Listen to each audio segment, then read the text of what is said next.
Hello everyone, आप सबका मार्क्शन bubble में फिर से एक बार बहुत बहुत बहुत स्वागत है। चलिए हमारी fairy tale curse of Rumpelstiltskin के फाइनल पार्ट को शुरू करते हैं। तक हमने देखा था बाइली के कहने पे यान रानी के सामने एक शर्त रखता है कि उसका असली नाम ढूंढो। अगर रानी ऐसा कर पाई तो यान रानी को धान से सोना बनाने की कला सिखाएगा। रानी ने कहा, पर कैसे? तो यान ने पूछा, तुम धान से सोना बनाना सीखना चाहती हो या नहीं? रानी ने कहा, हाँ हाँ, मैं सीखना चाहती हूँ। तो यान ने कहा, फिर कोई रास्ता ढूंढ लो। अगर तुमने मेरा जादुई नाम बता दिया तो ठीक है, वरना मैं बाइली को अपने साथ ले जाऊंगा 3 दिन बाद। रानी ने कहा, इस राज्य में जितने भी मेरे सलाहकार मौजूद हैं सभी को बुलाओ, सभी दासदासी, सभी रक्षक, मेरे सभी सेवक, हर कोई यहाँ पर मौजूद होना चाहिए।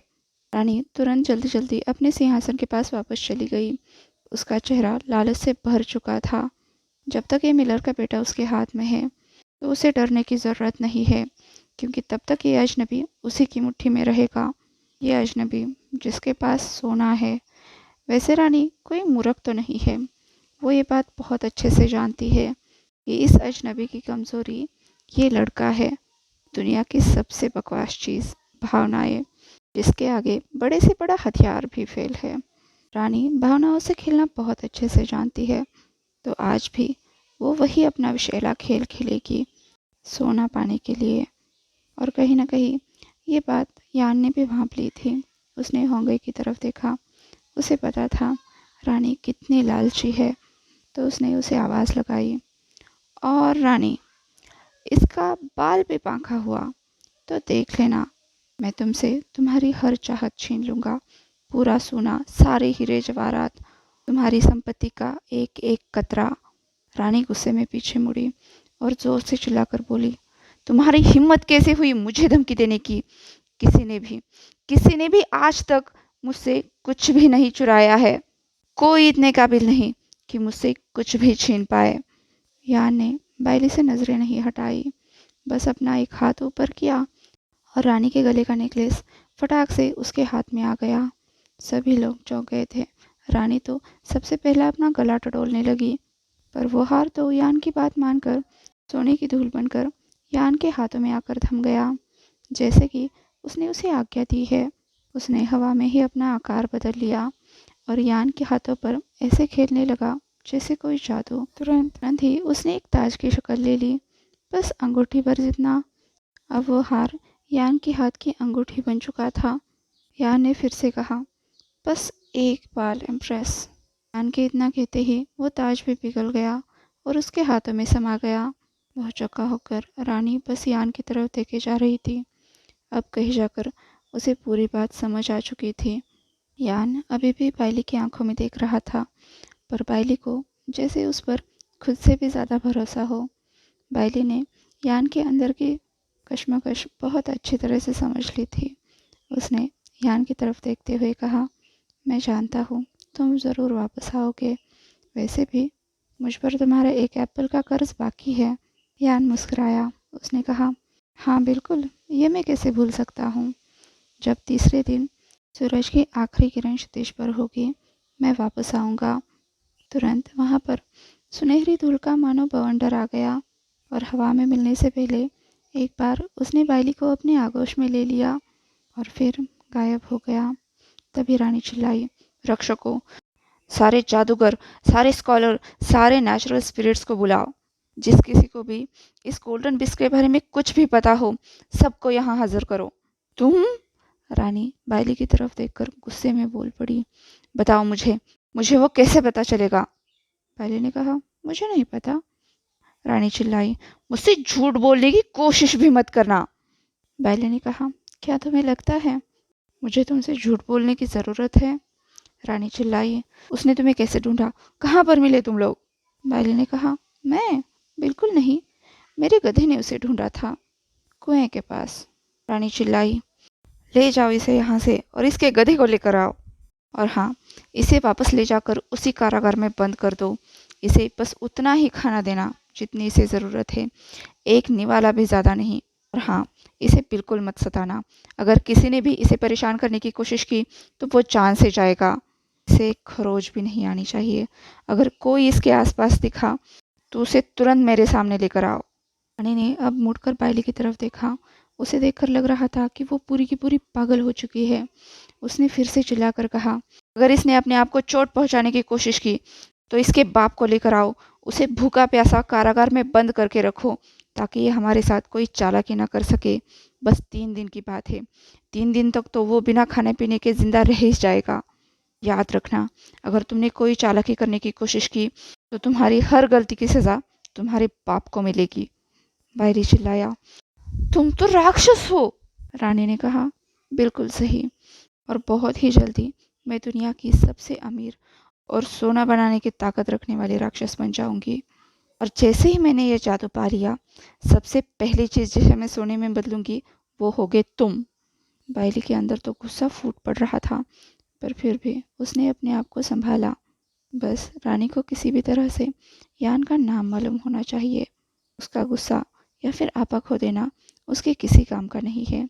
बस 3 दिन है।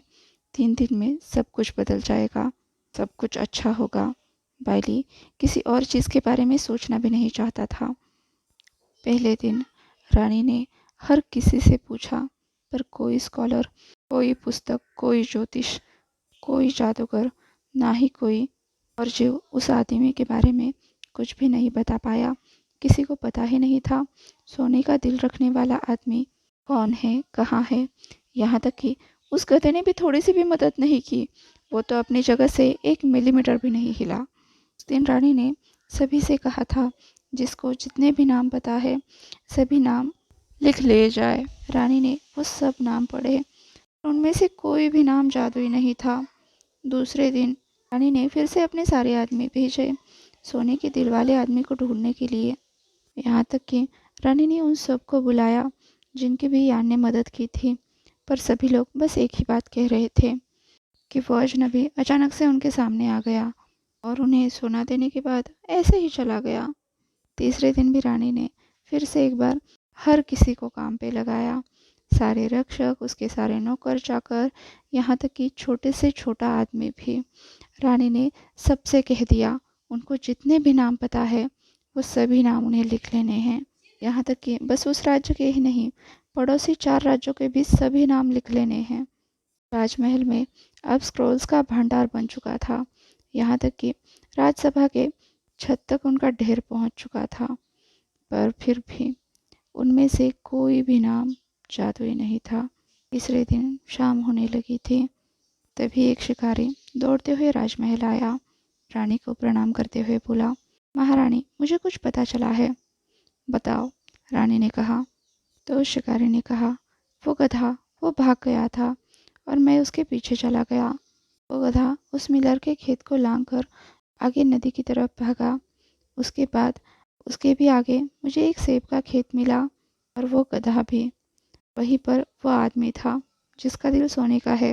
मैं तुरंत सिंहासन से कूद कर खड़ी हुई और कहने लगी, आगे बताओ। वो शिकारी बताने लगा, वहाँ पर वो सोने के दिल वाला आदमी गाना गाते हुए सेब इकट्ठा कर रहा था। वो वही गाना बार बार दोहरा रहा था। जल्दी बको, रानी ने कहा। अब वो शिकारी बताने लगा, वो कह रहा था, आज मैंने खाना पकाया, कल मैं केक बनाऊंगा और परसों मुझे पहले होंगे मिल जाएगा। कितनी बढ़िया बात है, कोई भी मेरा असली नाम नहीं जानता। रैम्पलस्टिल्टस्किन, ये मेरा जादुई नाम है। रानी पागलों की तरह हंसते हुए बोली, आखिरकार अब सोना बनाने की जादू मेरी होगी। रक्षकों, इसे ले जाओ, इसे मार डालो। वो शिकारी बोला, पर महारानी, मैंने तो आपको सच्चाई बताई। रानी ने कहा, जानती हूँ, पर मुझे बस उसका नाम जानना था। अब मैं सोने की महारानी बनूंगी। इसे तुरंत यहाँ से ले जाओ। वो शिकारी रोता रहा, गिड़गिड़ाता रहा, पर रानी के कान पर जू तक नहीं रेंगी। वैसे भी उसे क्या फर्क पड़ने वाला था, उसे तो बस सोना चाहिए था। उस नागिन के रग रग में लालच बह रहा था। अभी से यही हाल था, पर वो खुद से सोना बना पाए फिर तो कहना ही क्या। हो सकता है वो उस अजनबी को न मार पाए, पर वो बायली को ज़रूर सजा देगी। आखिरकार उसने रानी का इतना अपमान किया है, उसका बदला भी तो लेना है। हमेशा हमेशा के लिए उसके सिंहासन के बगल में खड़ा रहेगा, सोने की मूर्ति बनकर। जैसा कि यान बिंगुन ने वादा किया था, सूरज की आखिरी किरण क्षितिज से होते हुए बादलों पर छा गई और यान बिंगुन तुरंत सबके सामने आ गया। सबसे पहले उसकी नज़र बाइली पर पड़ी। बाइली थका हुआ लग रहा था, पर बिल्कुल ठीक ठाक था। से ही उसकी नज़रें यान से मिली, उसका चेहरा खिल गया। तभी रानी चिल्लाई, मुझे सोना बनाने की जादू दे दो। उसे तो अब एक पल का भी इंतजार नहीं हो रहा था। यान ने कहा, होंगे से दूर हटो। नहीं, रानी ने कहा, यहाँ पर मेरी सुरक्षा के लिए है, ताकि तुम मुझे धोखा ना दे दो। यान ने कहा, बहुत अच्छे, तो तुम्हें सोना बनाने की जादू चाहिए? हाँ, रानी ने जवाब दिया। यान ने कहा, कुछ और नहीं? रानी ने कहा, नहीं, मैं बस सोना चाहती हूँ। यान ने कहा, मुझे मेरा जादू इनाम बताओ और बदले में मैं तुम्हें सोना बनाने की कला दूंगा। हाँ हाँ, रानी ने कहा। यान ने कहा, मेरा जादू इनाम बताओ। रैम्पलस्टिल्टस्किन, रानी तुरंत बोल पड़ी। उसकी आंखें लालच और पागलपन से भर गई थी। यान ने तुरंत अपने रोब्स हटाए। उसके शरीर पर बहुत ही खूबसूरत नक्काशी बनी हुई थी, जो बिल्कुल सोने की तरह चमक रही थी। जिसे देखकर रानी तो मानो मदहोश हो गई थी। वो एक एक कदम आगे बढ़ते हुए यान की तरफ चलने लगी। उसकी आंखों में बस लालच भरा हुआ था। रानी ने उंगलियां कसकर मुट्ठी बना ली थी। उसे देखकर लग रहा था वो बिल्कुल पागल हो चुकी है। बाइली उसे एक कदम दूर हटा। किसी भी पल यान की तरफ दौड़ने के लिए वो बिल्कुल तैयार था। बिल्कुल ऐसे कि ज़रूरत पड़े तो वो रानी से भी लड़ जाएगा। ना तो उसे रानी की किसी बात का डर था, ना ही वो इस बार चुप बैठने वाला था। पर रानी की नज़रें तो सिर्फ और सिर्फ उस सुनहरी नक्काशी पर थी, जो यान के हाथ और छाती पर बनी हुई थी। यान के बदन पर बहुत ही नाजुक रेखाएं बनी हुई थी, जैसे कि सुंदर से गहनों का चित्र बना हुआ हो। जल्द ही वो उसके शरीर से अलग हो गए और हवा में उड़ते हुए रानी की तरफ जाने लगे। रानी ने भी तुरंत हाथ आगे बढ़ाया, अपने बाजू पीछे किए और उस सारी नक्काशी को अपने बदन पर आने दिया। जैसे ही वो सुनहरी नक्काशी पूरी तरह से रानी के बदन पर आ गई, रानी का बदन भी सुनहरे रंग में ग्लो करने लगा। रानी हंसते हुए कहने लगी, ओह, मैं इस सोने की जादू को महसूस कर पा रही हूँ। ये कितनी बेहतरीन है। अब मैं कोई भी चीज़ सोने की बना सकती हूँ। मैं अमीर बन गई हूँ, हमेशा हमेशा के लिए अमीर, सबसे ज़्यादा अमीर। सोना, मेरे पास बहुत सारा सोना है। रानी तुरंत पीछे मुड़ी और अपने सिंहासन को छू लिया, पर कुछ भी नहीं हुआ। रानी चिल्लाई, तुमने मुझे धोखा दिया। पागलों की तरह सिंहासन को इधर उधर टच करने लगी और फिर से एक बार चिल्लाई, धोखा। यान ने कहा, बिल्कुल नहीं, तुम सोना बना सकती हो। रानी ने कहा, फिर ये सोने का बन क्यों नहीं रहा? तो यान ने कहा, सौदा नहीं तो सोना नहीं। क्या? रानी ने पूछा। यान ने कहा, तुम हर चीज़ को सोने में बदल सकती हो, पर खुद के लिए नहीं, बाकी सबके लिए, उनकी मर्जी से, अपनी मर्जी से नहीं। और यही तो है रैम्पलस्टिल्टस्किन का श्राप। रानी चिल्लाई, नहीं, मैं सारा सोना अपने लिए चाहती हूँ, सिर्फ अपने लिए। तुमने मुझे धोखा दिया है। यान ने कहा, नहीं, तुमने कहा था तुम्हें धान से सोना बनाने की जादू चाहिए, जो तुम्हारे पास है। रानी गुस्सा हो गई, चिल्लाने लगी, पागलों की तरह पैर पटकते हुए आगे बढ़ने लगी।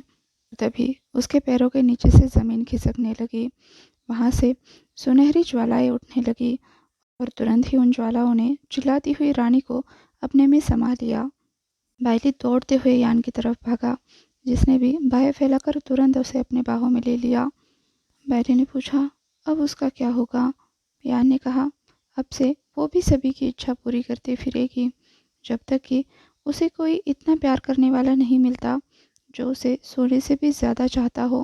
बाइली ने पूछा, तो क्या वो हमेशा हमेशा के लिए रैम्पलस्टिल्टस्किन बन जाएगी? यान ने कहा, हो सकता है, क्योंकि मुझे नहीं लगता दूसरा कोई होंगे भी होगा। बाइली ने कहा, मुझे बहुत खुशी है कि तुम वापस आ गए। मुझे तो लगा था तुम मुझे छोड़कर हमेशा के लिए चले गए हो। तुम्हारा दर्द, तुम्हारी चीखें, उन सारी यादों से बाइली की रूह कांप उठी। क्यों? बाइली ने पूछा।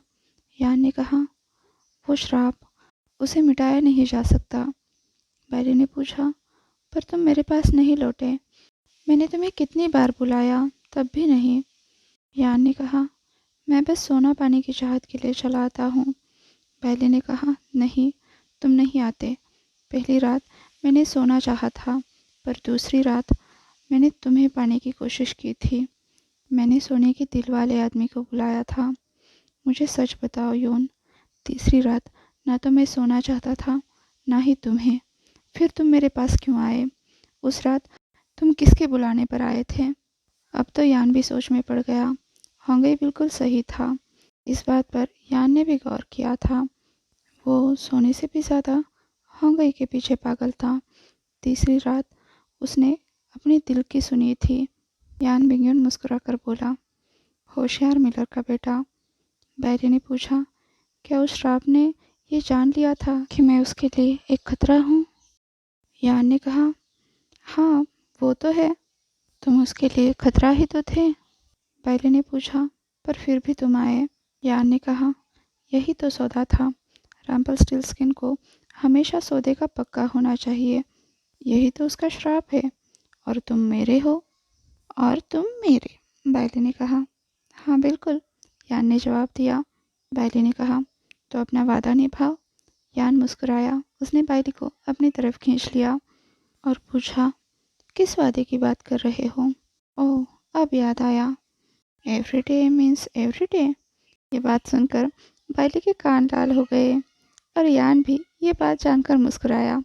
उसने बैली को तुरंत अपनी तरफ खींचकर उसे प्यार से किस करना शुरू किया, जो बैली ने तुरंत लौटाया भी। किस ब्रेक करने के बाद बैली ने कहा, नहीं, वो तो है, पर मेरा मतलब है कि मैं तुम्हारा हस्बैंड बनना चाहता हूँ। हो गई, यान ने कहा।